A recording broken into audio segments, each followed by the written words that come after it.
বিসমিল্লাহির রহমানুর রহিম। বার্ডস পয়েন্টের নতুন একটা ভিডিওতে আপনাদের সকলকে স্বাগতম। আশা করি আপনারা সকলে অনেক বেশি ভালো আছেন।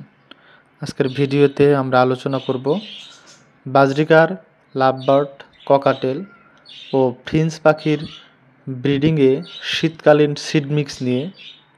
অর্থাৎ শীতকালে সিড মিক্সডের মধ্যে সিডের পরিমাণটা কিভাবে আপনারা ব্যবহার করবেন। আজকের ভিডিও থাকছে সিড মিক্সডের উপর ভিত্তি করে। তো গ্রীষ্মকালের যে সিড মিক্সটা পাওয়া যায়, এই সিড মিক্স দিয়ে যদি শীতকালে পাখি ব্রিড করানো হয় তাহলে পাখির ক্ষতির সম্ভাবনা থাকে। একইভাবে শীতকালীন সিড মিক্স দিয়ে গরমকালে যদি পাখিকে ব্রিড করানো হয় সেক্ষেত্রেও পাখির ক্ষতির সম্ভাবনা থাকে। আমি এখানে 1 কেজি সিড মিক্স নিয়ে কথা বলবো।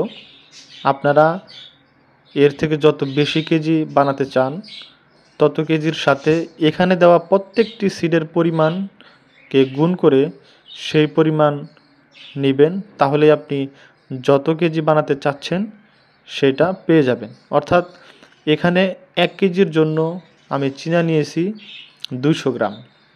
আপনি যদি 5 কেজি বানাতে চান তাহলে চীনা নিতে হবে 200 গুণন 5 সমান হচ্ছে 1000 গ্রাম, মানে 1 কেজি। এভাবে প্রত্যেকটির পরিমাণকে গুণ করে বের করে নেবেন। তো 1 কেজি সিড মিক্স বানানোর রেসিপি হচ্ছে চীনা 200 গ্রাম, মিলেট মিক্সড 300 গ্রাম। 300 গ্রামের মধ্যে সাদা মিলেট 100 গ্রাম, লাল মিলেট 100 গ্রাম, কালো মিলেট 100 গ্রাম, কাউন 180 গ্রাম, ক্যানারি 100 গ্রাম, পোলাও ধান 100 গ্রাম, সূর্যমুখী বীজ 50 গ্রাম, গুজি তিল 50 গ্রাম, তিসি 50 গ্রাম।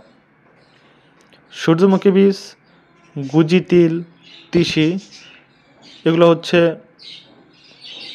তেল জাতীয় খাবার।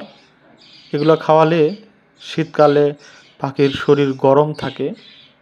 এ কারণে আপনি চাইলে এগুলোর পরিমাণ সামান্য বেশি করে দিতে পারেন, তাহলে আপনার পাখি থাকবে সুস্থ, পাখির শরীর থাকবে গরম, ডিম বাচ্চা অনেক ভালো করবে। এই হলো ব্রিডিং ফর্মুলা। ব্রিডিং সিজনে সিড মিক্স এর সাথে সামান্য পরিমাণ সরিষা অ্যাড করতে পারেন। উপরোক্ত সিড মিক্সের পরিমাণগুলোর সাথে আপনি যত কেজি বানাতে চান তত গুণন করে সেই পরিমাণটা আপনি নির্ধারণ করবেন।